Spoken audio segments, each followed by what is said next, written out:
Packers and the Vikings. The next game that we want to talk about here, flexed this game to the afternoon slate. And it's a huge one, right? I mean, Minnesota is still gunning for the 1 seed. Yep.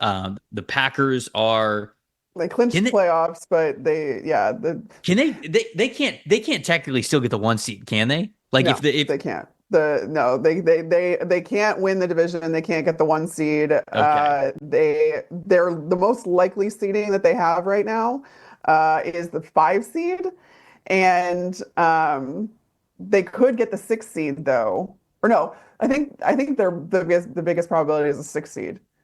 They could get the 5 seed, but they could also get the 7 seed. Like the most probable seeding that Is they the have right six. now is the 6th. And what's Mhm. interesting too is the 6th seed has never won more than 11 dating back to 1990 when the field expanded. So the Packers are already at 11 wins. So if they get another win, but they still end up as the 6th seed, they will be the most successful 6th seed in the history of the Well, NFL. well, it's either gonna be them or the Vikings, right? So no Right. matter no matter what, the 6th seed is going to be the most successful 6th seed in Successful NFL 6th seed, yeah. history.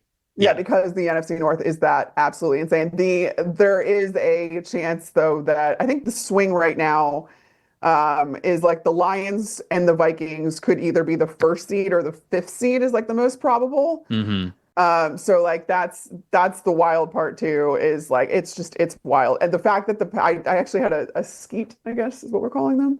A skeet kind of do I some won't call it numbers that. over that. Yeah, I don't know.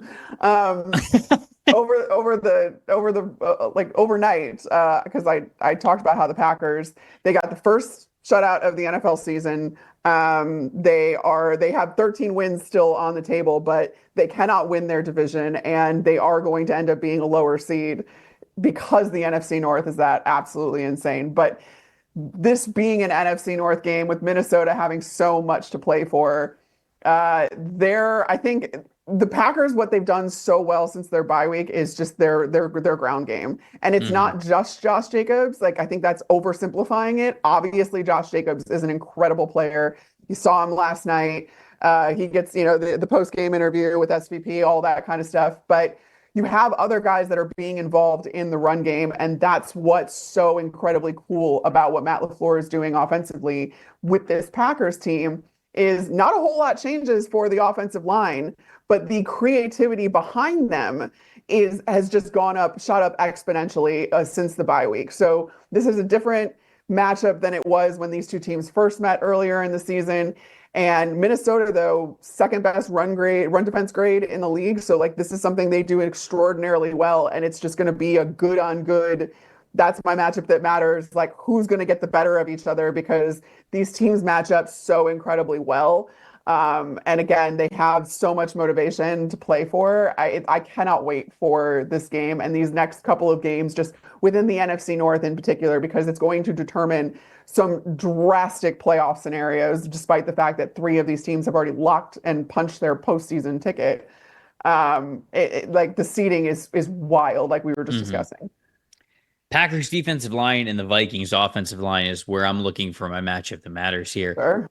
Over the last month, 88 pressures from the Packers defensive line. That is second most in the NFL behind only the Yep. Philadelphia Eagles. You got Yeah. guys like Brenton Cox Jr. and Devontae Wyatt, Kingsley Enagbare, Lucas Van Ness. Like these guys that are just, it's a total defensive line coming together and playing really well Yep. for Green Bay. I know a lot of people like to talk about the offensive side of Green Bay. You mentioned the run game, how good their offensive line has played. Certainly Jordan Love, the versatility of their wide receivers. But on the defensive side of things, we've worried a little bit about their coverage unit outside of how well their safeties played at the beginning of the season, but just overall, their corners have struggled throughout the middle parts of the season.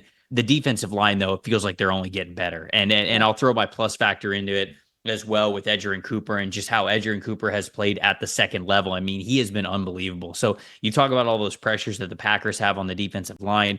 Vikings offensive line has been okay. Blake Brendel and Garrett Bradbury have struggled in pass protection over the last month. And so if you can, take advantage of them not playing nearly as well, if the unit's not playing nearly as well cohesively overall, I think the Packers are one of those teams that have the ability to take advantage of it. And I think that people are really like simulating this week just to get to Lions Vikings that are going to be next week, and they're hoping that it's got the number one seeds on the line. Vikings have to go through the Packers. Packers sitting here saying not so fast, my friends. Right. I mean, they really are. I mean, they could certainly play spoiler to the Vikings and certainly to the NFL for that last week leading up to all that drama, because I think that they've got the formula to be able to win that game. Now, that's not to take anything away from the Vikings. They've been unbelievable. The road win that they had against Seattle this past week was fantastic. The win they had the week prior was fantastic as well. And Sam Darnold's playing unbelievably well. One of the few areas that we had to critique Sam Darnold was in the red zone, right? You and I have talked about that before, how he had a lot of turnover worthy plays in the red zone throughout the first, I would say, 10 weeks of the season. Since then, since week 10, 3 big time throws, 87.1 passing grade when he is in the red zone, 0 turnover worthy plays. It's just hard to find a fault with his Vikings team, but it is also hard to find a fault with what the Packers are doing and how they have been playing. So Edgerrin Cooper goes into that as well, 92.4 overall grade. That's the highest graded Green Bay Packers player, 75.1 run defense grade, 86.5 pass rush grade, and a 90.9 coverage grade. He's playing so confident, so quick, so fast. Great decision making at this point. It's just a rookie. I mean, he's been really impressive. So this is a slugfest of a game. I wish this was the Monday Night Football game. I wish people the whole nation got to watch this, and it was just the only game that we had to think about in this one, or the Sunday Night Football game, to be honest with you. But instead, I guess we all just get to enjoy it on the afternoon. So that's sort of my thoughts on this one. Who's your plus factor for this game? Yeah, I mean, I don't mean to not talk as much about the Minnesota Vikings, because I do talk about them quite a bit throughout my weekly kind of rotation of content that I appear on. And it's just what's it going to take for people to really take this team seriously as a contender, because they do only have 2 losses. They play in the hardest division in football, and they've done beautifully. And there's not a whole lot of flaws with this team. Now, you look at their offensive line and you look at Brian O'Neill, who got banged up. I don't expect him not to play or anything like that, but you are kind of seeing some of those injury issues kind of cropping up for them. And obviously they had lost Christian Darrisaw earlier this season. Mm-hmm. Cam Robinson has come in and played beautifully for them, though, at left tackle. Again, that's just something that you worry a little bit about, because you know that if Sam Darnold is consistently pressured, that can lead to some errant throws, that can lead to just kind of some anxiety by Sam. Not anything compared to what he used to be. He handles pressure a lot better than he used to. But that is kind of a way to get to him. And with the Green Bay pass rush, that's kind of my plus factor, because it's come on so strongly, like you were talking about, not only with that defensive front, but like you were talking about with Edgerrin Cooper, Quay Walker. That linebacker level has really been the difference, I think, in this pass rush and how they figured out how to get pressure. With 4, and then also blitzing. They have the second most sacks since their bye week. And that was the biggest issue with this team going into their bye week, was the fact that the Green Bay Packers were not getting pressure whatsoever up front. And the takeaways that the back levels were getting, namely Xavier McKinney, were kind of masking those issues a lot. And so we didn't really talk about that enough. But this team went through a defensive scheme overhaul this offseason, bringing Jeff Hafley in as their defensive coordinator, switching to a 4-3 base system for the first time in 15 years. That matters when it comes to personnel and kind of figuring out where everybody plays best and how to best utilize all of the players that you have. Mm-hmm. Jeff Hafley has clearly figured that out, and it's resulted in more pressure and just kind of a more complete defensive effort on Green Bay's part. At the same time, you have the offense gelling like that much more. You have Jordan Love Toyotathon, Jordan Love in his Toyotathon era.